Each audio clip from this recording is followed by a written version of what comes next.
Halo jemaat yang dikasihi oleh Tuhan. Sebelum kita membaca firman Tuhan dan mendengar renungan pada hari ini, mari kita berdoa. Tuhan Allah Bapa kami yang baik, terima kasih Tuhan untuk hari baru yang Kau berikan kepada kami. Kami percaya Tuhan bahwa di dalam segala suka dan duka kehidupan ini, di tengah-tengah kondisi yang sangat mencemaskan saat ini, kami percaya Engkaulah sumber pengharapan kami, sumber kekuatan kami. Dan firman-Mu saja yang akan terus meneguhkan, menguatkan kami untuk menjalani hari-hari kami di tengah-tengah masa-masa sulit ini ya Tuhan.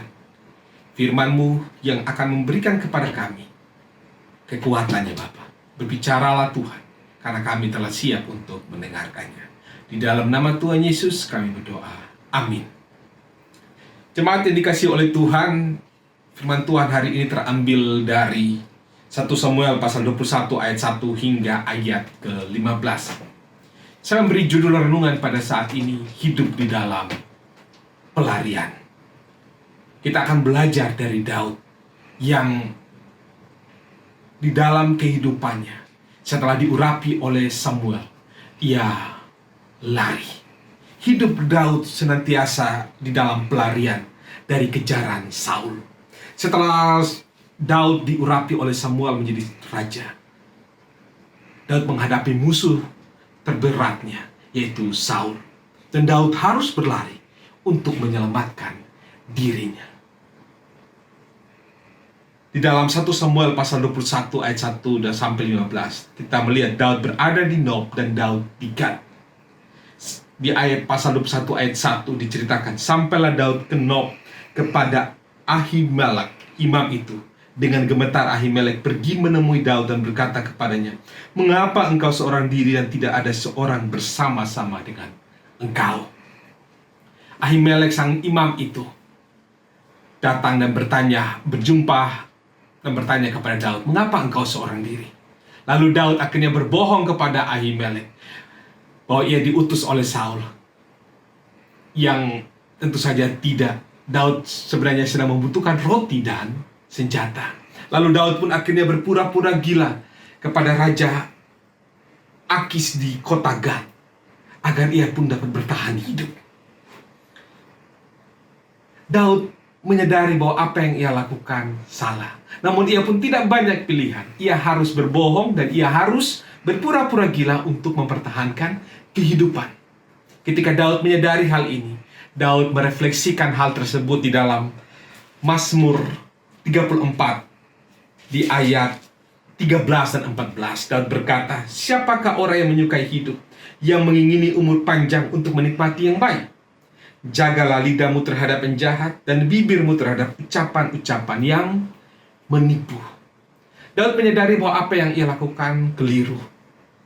Maka ia datang untuk berbalik kepada Tuhan, datang untuk bertobat kepada Tuhan. Jemaat yang dikasihi oleh Tuhan, Tuhan tahu isi hati Daud. Tuhan tahu isi hati kita, motivasi kita. Apakah kita sungguh-sungguh ingin berbuat dosa? Ataukah mungkin karena berbagai keadaan akhirnya kita mengambil hal-hal yang tidak menyenangkan diri kita dan juga menyenangkan Tuhan?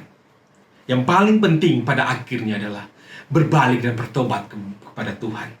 Di dalam kondisi saat ini, di saat pandemi yang tak ada ujungnya, kita seperti hidup di dalam pelarian. Hidup tidak hanya hitam putih, tapi sungguh berwarna. Ada pilihan-pilihan hidup yang sulit dilematis. Kita menikmati setiap hari buah si malakama. Mundur kena, maju kena. Tapi sebagai anak-anak Tuhan, tetaplah andalkan Tuhan. Dan jika kita berbuat salah, kembalilah dan bertobat kepadanya. Sebab Tuhan akan memelihara kita walaupun kita di dalam pelarian, seperti yang ia lakukan kepada Daud. Tuhan menyertai kita semua. Mari kita berdoa. Engkau sendiri yang terus menguatkan kami, memegang tangan kami, memberikan kekuatan kepada kaki kami, tubuh kami, sehingga selama kami di dunia ini, saat kami berlari di dalam kehidupan ini, kami terus dikuatkan bahwa kami berlari untuk terus semakin dekat kepadamu ya Tuhan. Tuhan jaga dan lindungi kami semua. Jauhkan kami dari berbagai mara bahaya. Sembuhkanlah setiap kami yang sedang sakit.